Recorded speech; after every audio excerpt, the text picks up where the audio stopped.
Hey there, I'm Ford Hatchett with your top stories from ABC15 Arizona. ABC15 following up on a troublesome legal problem. Tempe police say they're seeing more alcohol-related incidents involving underage people. As we've been reporting, the department recently cited nearly 250 people in November at Tempe Tavern. The bar pushing back against police on social media, saying the fake IDs are getting past even their scanners.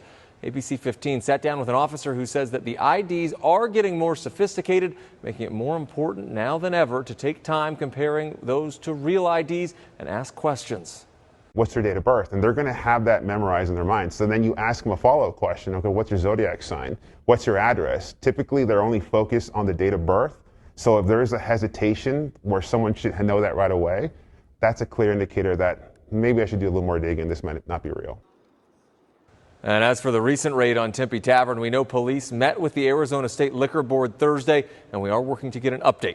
In the meantime, Tempe Tavern has declined to do an interview, but says in a statement that they are fully complying with all police requests. We turn now to a big update on one of the lawsuits Arizona Attorney General Chris Mays has filed against the Trump administration. Nearly 24 other states involved here won their lawsuit over the administration's attempt to shut down a bipartisan program from FEMA for protection against natural disasters. That lawsuit was filed back in July. Arizona had nearly $10 million in grants, with nearly half going to Buckeye to protect against flooding. Mays says the win means Arizona will be ready the next time disaster strikes. And a new report from Zillow says the value of homes is declining in Phoenix. Our team diving into the numbers, finding that year over year, home values in Surprise and Gila Bend are down more than 10%, while Sun City, Avondale, and Phoenix home values are down right now around 5%. Looking ahead now, Arizona lawmakers and environmental leaders are pushing back against the Trump administration's energy policies. Tomorrow, Arizona members of Congress will hold a virtual news conference to defend Arizona's clean energy future amid a worsening climate crisis. This includes Representative Yasmin Asari, who says that this will happen at 11 a.m. and ABC15 will have a crew listening in and report back what we hear. Looking ahead now, soon when you call 911 in Phoenix, you're going to be asked a new question from the dispatcher. The Phoenix Police Department says starting tomorrow, they will ask if you need behavioral health professionals in addition to police and fire resources. If the caller does request behavioral health, operators will assess whether first responders are also necessary. They say the goal is to reduce unnecessary police responses and provide faster, more specialized support for behavioral health emergencies. We, of course, have seen multiple officer-involved shootings in the valley this year stemming from calls that came in around mental health concerns. And Forks Up sending congratulations to the class of 2025. A record-setting 12,000 ASU students will don those caps and gowns for fall commencement tomorrow. That's almost a 10% jump from last fall's class.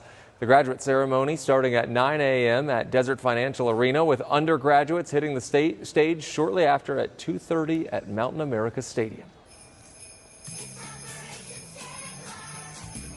And you only have 3 more days to support Operation Santa Claus. Now through December the 17th, we're collecting non-perishable food items, children's clothing, new toys, or cash donations for 5 amazing local charities. Donating is easy. You can give at the drop-off locations you see on your screen right there, or donate anytime online at givetotheclaus.com. For every donation you make, you can enter into a drawing for a Ford F-150 Super Crew or a Lincoln Corsair SUV, courtesy of Sanderson Ford and Sanderson Lincoln. And we're staying warm and dry as we head into the week. We have this weather pattern really sticking around pretty much all the way through the end of the year. So we'll start off with temperatures nice and cool and in the 50s. We'll make our way to 81 for an afternoon high, which not only puts us well above where we should be for this time of year, but could set a record for tomorrow afternoon, much like we did on our Sunday. Air quality will start off in that unhealthy category, but through the afternoon and early evening moves into that moderate category.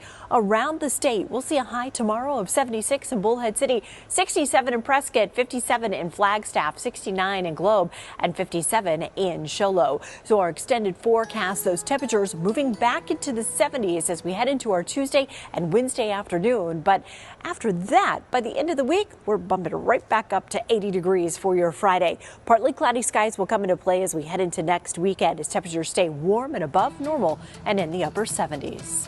For the latest headlines, weather, and traffic, head to abc15.com or download the free ABC15 mobile app.